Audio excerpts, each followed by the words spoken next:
Hi everyone, it's Casey Williams. You know, I didn't really think a whole lot of the BMW 5 Series. It always seems to me like if you want a fun car to drive, you buy a 3 Series. If you really want a luxurious car, you go ahead and buy the 7 Series. And you have this 5 Series kind of in the middle. Unless it was the M5 and you just really had a lot of power, you just kind of didn't get it.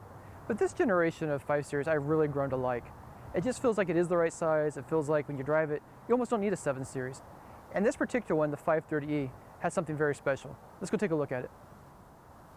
Well, from a million miles away, you know the 530e is a BMW. Right from the twin kidney grille, quad headlamps, and just the overall forms of the car. But there's something more sensual about this one. It just feels a little more elegant, it just feels a little more streamlined. It just seems a little bit prettier, if you will. Coming around the side though, 18-inch alloy wheels. And this is the thing that I told you is going to be a little bit different this time around. It's a plug. So the E in 530e means electric.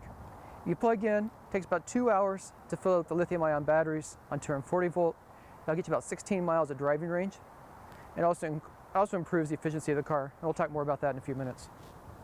But the rest of the car looks really nice. I mean, it looks like a very nice formal sedan, very streamlined. Like some of the detailing, the chrome detailing down below.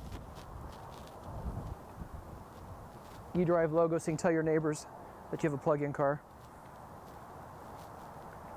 Again, it just looks like outside of the logos and a couple details, it looks like a 5 Series. Come around the back, dual exhaust outlets, power hatch, and a pretty roomy trunk as well. Little storage down below. Certainly no trouble getting enough luggage in here for 4 or 5 people. Well, if you open the hood, you can get a look at the gasoline portion of the eDrive system. So this is a 2-liter turbocharged 4-cylinder engine. Combined with the electric system, you have 240 horsepower and 310 pound-feet of torque. It'll start out on electricity and it converts into, and the gas engine starts up and goes away pretty smoothly. So plenty of power for a car this size. This is rear drive, so it's also very balanced in terms of handling. So let's talk about fuel economy just a little bit. Well, with both powertrains running and fully charged, you're looking at 72 miles per gallon equivalent. Excellent. With just the gasoline engine after the batteries run down, you're looking at about 29 miles per gallon. So let's also talk about acceleration. 0 to 60 in about 6 seconds.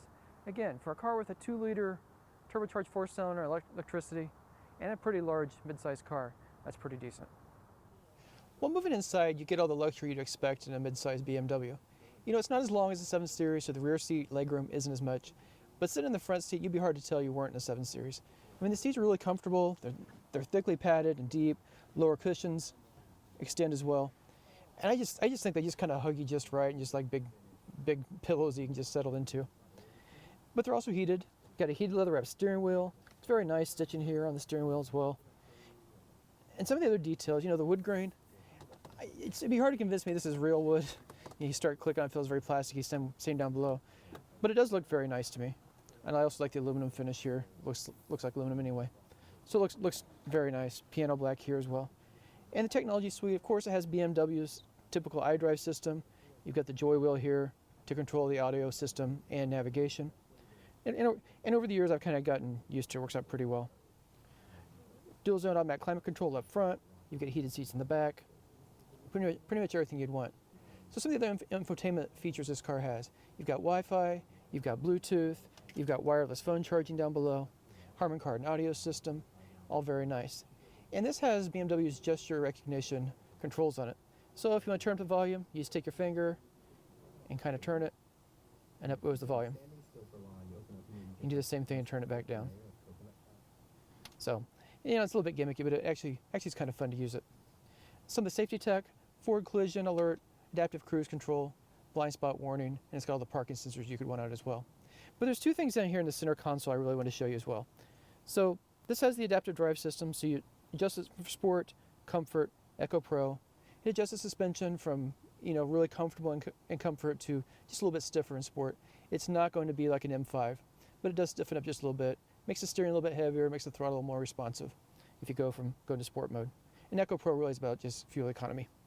So there's another button down here too, the eDrive button. And in auto mode, there's your auto eDrive. It lets the computer decide if you're in electric mode, gas mode, or a combination of the two. So it lets you decide, depending on what you're doing and what you're asking of the car, it'll make its own decisions. Max eDrive, that's maximum battery, and that's really for acceleration and performance. when you got the battery, bringing on all the power you'd want. And then there's also the battery control. So this will allow you to hold the battery use. So if you're on the interstate and you're running 70 miles per hour, you know, that really burns up the battery very quickly, runs down the battery very quickly. So when you're on the highway running, you'd probably want to save that battery, use it in a town where you get the most benefit out of it.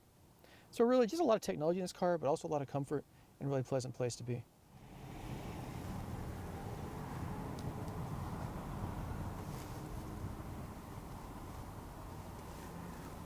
Well, driving the middle child of BMW sedan lineup has its advantages.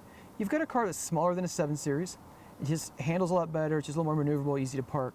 But you have much of the luxury of a 7 Series. You just have a little bit shorter wheelbase. So it really does hit the sweet spot between being a good performance sedan and having a lot of comfort and luxury. And I think this generation has really stepped up as well, this generation of 5 Series. And of course, this car has the one advantage of being a plug-in as well. So you get a little bit of all-electric driving range, but what you really get out of the electric side of the powertrain is you get a lot of fuel efficiency and you get a lot of performance. And it just is a very balanced car to drive. Enjoyed it all week long. You know, driving through town with comfort mode just soaks up the potholes, feels nice on the highway. But when you want to play, put it in sport mode and really enjoy it. So looking at pricing for this car, starts at $51,400 for a base 5 Series. This car, as equipped, $66,450. And I think right there, that price range, it's a pretty fair deal against the Mercedes E-Class, Cadillac CTS, Audi A6, and cars like that. Well, next week we'll have another fun drive. Until then, storm forward.